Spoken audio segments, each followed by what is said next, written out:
let's move to the Phoenix side of this, which Yes, let's, Nekias. Talk about Chris Paul like you did James Harden. uh, keeping the energy to say, I will say, like, one, I am just taking a massive L on the Suns this year. This was a team that I saw getting to the finals this year. This was a team I tweeted, what was it, December-ish? I was like, there's no better bet to win the title this year right now than the Phoenix Suns. I had them beating the Mavericks in 5 games.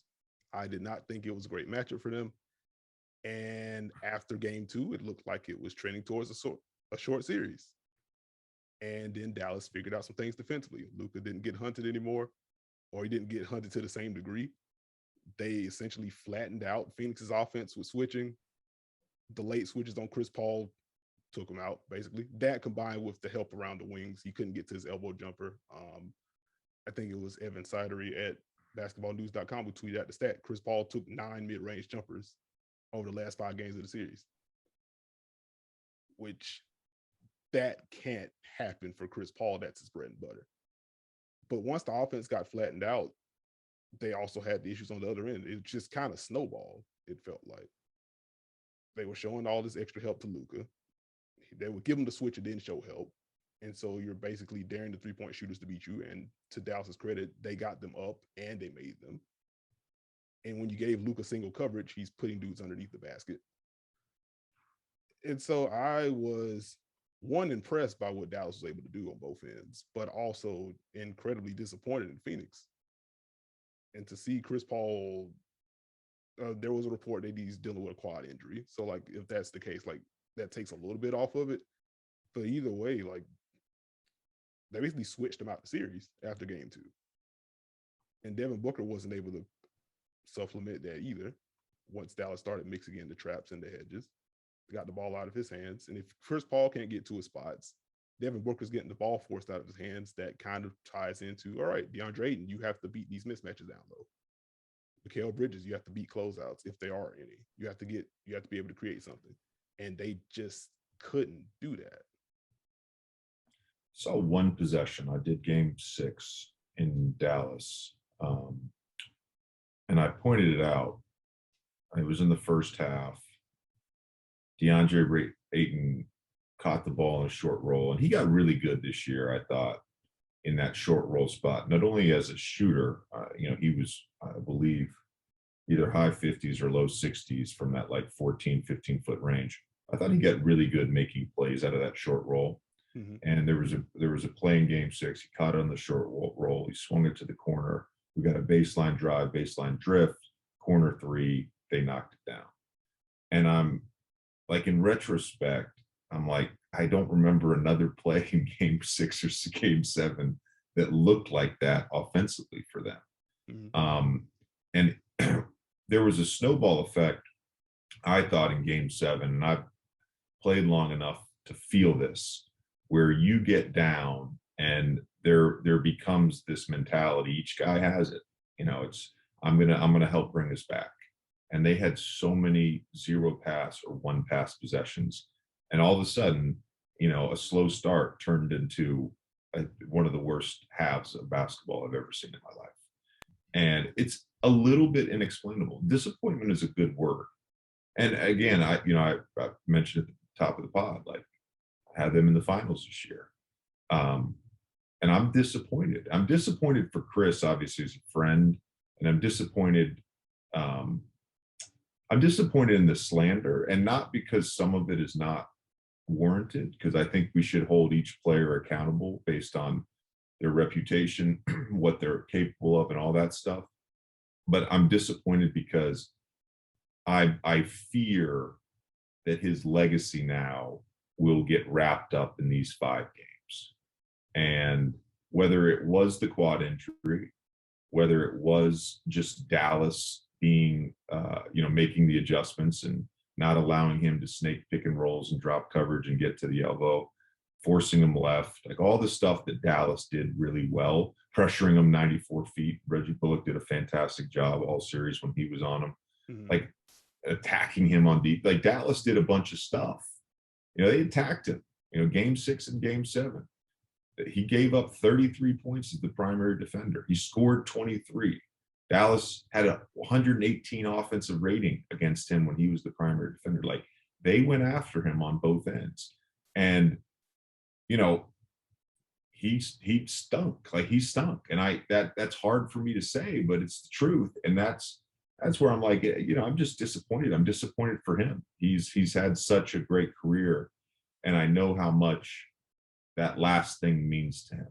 And, you know, as a player who didn't win one, and I didn't win one at Duke, and 16 years later, I still think about not winning one at Duke, and a year later, I still think about not winning one in the NBA. Like, when you don't win one, that it carries with you the rest of your life, and it sucks, man. It really sucks. Well, I think you hit on a good point. With the way this Phoenix team had played all season, for it to end in this way, where they didn't even look like themselves, is kind of insane. How much do you value what Dallas did as far as just not blinking? Or was this just Phoenix kind of getting out of character, trying to save the day? Ooh.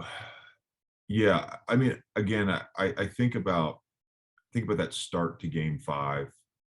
You know, Devin Booker comes out. He's a killer in the first quarter, like always. There was a bounce to his step. Dallas hangs tough. They go 12 turnovers in the third quarter. And you think to yourself, all right, you know, there's no way Dallas beats these guys 2 more times. So a little bit of it was Dallas not blinking, and we've figured out a formula to beat these guys.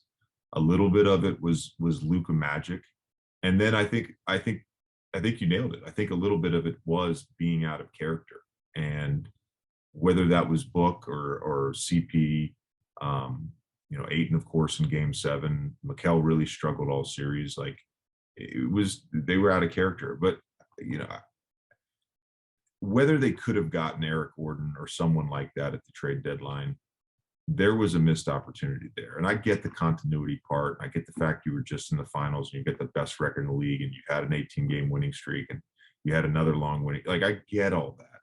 But like, Dallas didn't do anything crazy. Why would you play drop coverage against Chris Paul in the playoffs? It doesn't work.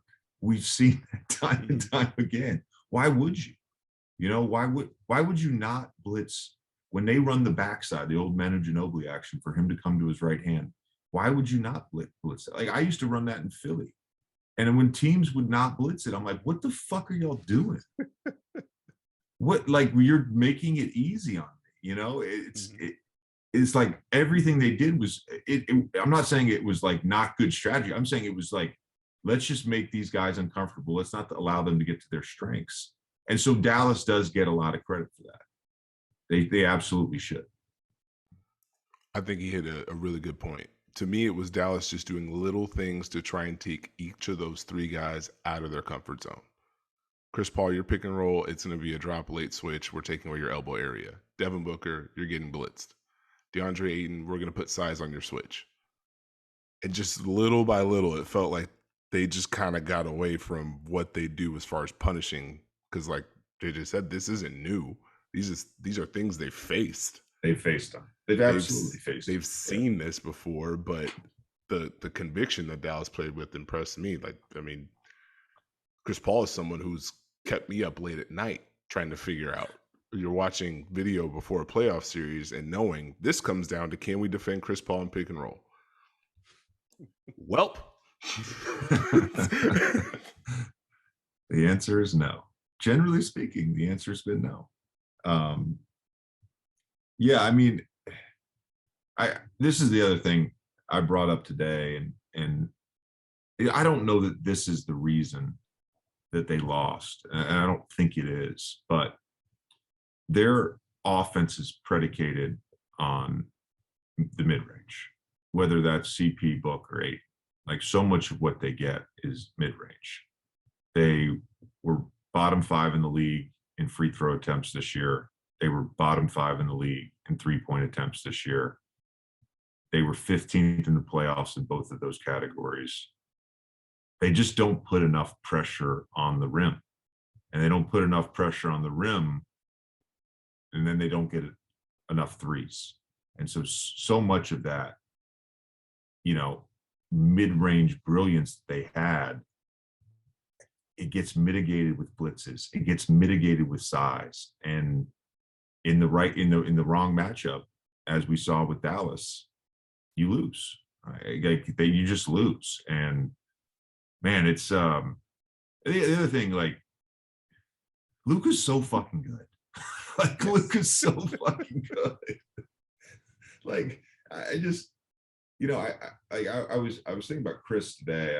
I said this to Pat because Pat was going at him pretty hard, and like again, I try to come into anything I do without bias, of course, and I have friendships across the league, and of course, guys I'm not friends with that I respect the shit out of, and I'm trying to be unbiased with them as well.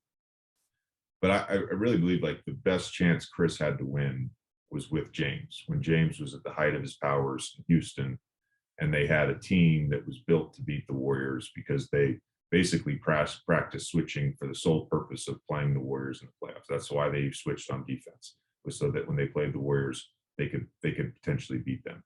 But Chris was the second best player, and I think for Chris to win a championship, he's got to be the second best player, and probably now, he's probably got to be the third best player to win a championship.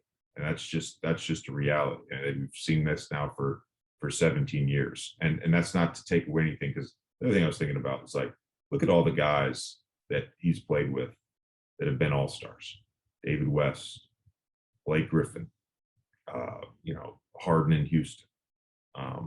Like Chris is still an all-star. Chris is still all NBA. Like he's done it, man. He's done it on the individual level. He's impacted winning. It's just that one thing. It's like, historically speaking, Pat and I talked about this off air today. I'm thinking of the last 20 years, and like when you haven't had basically a top 5 player and then a true Robin to go with that, who has won? The answer is Dirk. There's been one time, and that was in 2011 with the Mavs and Dirk, where it wasn't a top 5 player. I